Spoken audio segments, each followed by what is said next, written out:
Ladies and gentlemen,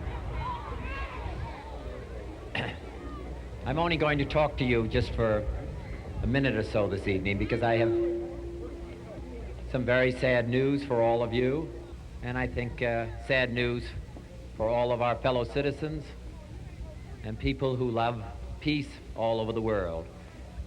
And that is that Martin Luther King was shot and was killed tonight in Memphis, Tennessee.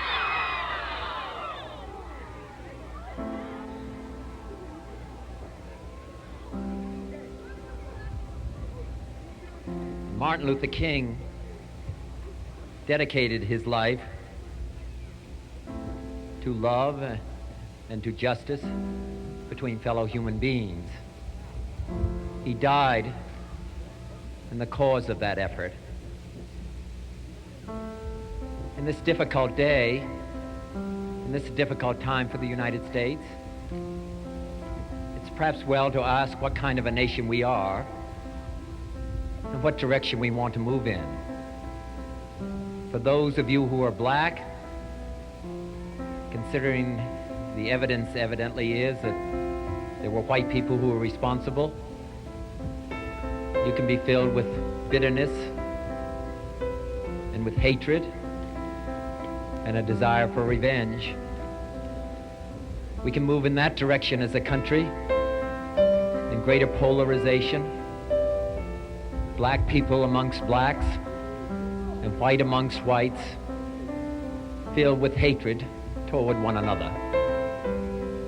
Or we can make an effort, as Martin Luther King did, to understand and to comprehend and replace that violence, that stain of bloodshed that is spread across our land with an effort to understand,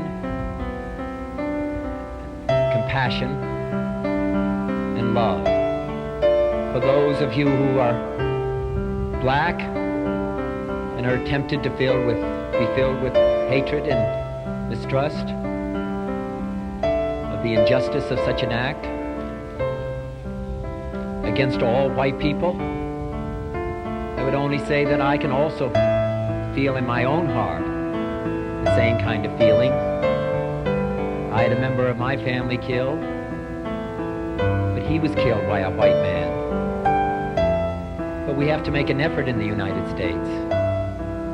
We have to make an effort to understand, to get beyond or go beyond these rather difficult times. My favorite poem, my favorite poet was Aeschylus.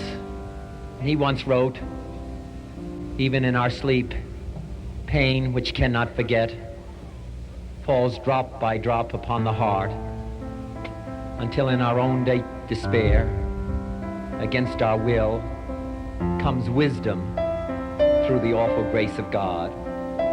What we need in the United States is not division. What we need in the United States is not hatred.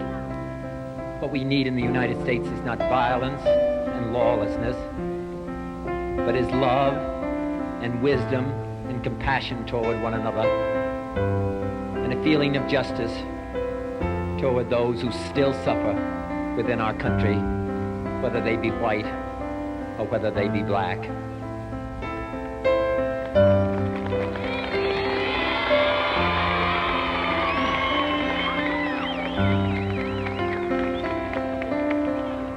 So I ask you tonight to return home, to say a prayer for the family Martin Luther King. Yeah, it's true. But more importantly, to say a prayer for our own country, which all of us love. A prayer for understanding and that compassion of which I spoke. We can do well in this country. We will have difficult times. We've had difficult times in the past, but we will have difficult times in the future. It is not the end of violence. It is not the end of lawlessness. It is not the end of disorder. But the vast majority of white people and the vast majority of black people in this country want to improve the quality of our life and want justice for all human beings that abide in our land. And dedicate ourselves to remember what the Greeks wrote so many years ago, to tame the savageness of man and make gentle the life of this world.